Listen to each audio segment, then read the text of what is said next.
السلام علیکم ورحمۃ اللہ وبرکاتہ۔ مکرم ناظرین گرامی، اس کائنات میں جو کچھ ہوتا ہے وہ اللہ کے صحیح اندازے اور تقدیر کے مطابق ہوتا ہے، اسی کا نام تقدیر ہے، جس پر ہمارا ایمان ہے، جو ہمارے ایمان کا ایک حصہ ہے۔ ہم پڑھتے ہیں ایمان مفصل میں آمنت باللہ وملائکتہ وکتبہ ورسلہ والیوم الآخر والقدر خیرہ وشرہ من اللہ تعالی والبعث بعد الموت۔ تقدیر پر، اچھی بری جو بھی تقدیر ہے وہ اچھی بری ہمارے اعتبار سے ہے۔ اللہ تبارک و تعالی ہمارے لیے سب اچھا کرتے ہیں، ہماری نگاہیں کسی کو برا سمجھتی ہیں، کسی کو اچھا سمجھتی ہیں۔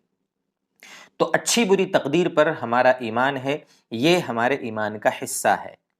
ایمان مفصل میں بھی آپ نے پڑھا ہے، ہم یاد کرتے ہیں، ہمارے بچے یاد کرتے ہیں۔ اس لیے دوستو بزرگوں، تقدیر میں سب کچھ لکھا ہوا ہے، سب کچھ لکھا ہوا ہے۔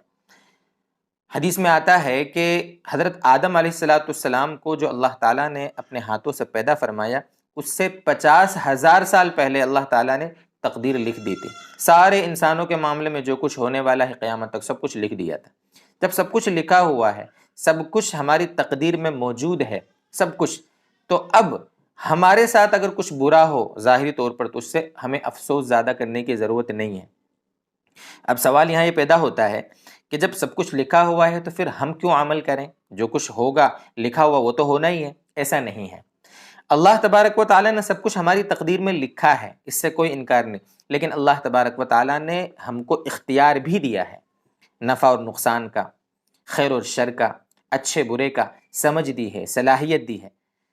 تقدیر پر ہمارا ایمان ہے، اچھی سے اچھی تدبیر کرنے کا ہمیں حکم ہے۔ اس جملے کو اچھے سے آپ سمجھ لیں، اگر یہ ہمارے پیش نظر رہے گا کہ تقدیر پر ہمارا ایمان ہوگا وہی جو اللہ نے لکھا ہے، البتہ تدبیر کرنے کے ہم مکلف ہیں، اگر یہ بات ہماری سمجھ میں آ گئی تو اس سے یہ بھی سمجھ میں آ جائے گا کہ ہر انسان کا جوڑا اللہ تعالیٰ نے لکھا ہوا ہے، تقدیر میں لکھا ہوا ہے کہ کس کی شادی کس سے ہوگی، لکھا ہوا ہے انسان کیا کھائے گا، کتنا جیے گا، کہاں اس کا انتقال ہوگا، بارش کب برسے گی، وغیرہ وغیرہ ساری چیزیں لکھی ہوئی ہے تقدیر میں۔ ہاں، ہماری کوشش، ہماری تدبیر اچھی سے اچھی ہو، اس کا ہمیں حکم ہے۔ ہمارا جب جوڑا لکھا ہوا ہے تو ہم اچھی سے اچھی تدبیر کریں گے، اپنے لیے اچھے سے اچھا رشتہ ڈھونڈیں گے، اچھے سے اچھا ہمارے لیے جاب ڈھونڈیں گے، اچھے سے اچھا ہم بزنس کریں گے، اچھے سے اچھی ہم ہر چیز میں کوشش کریں گے۔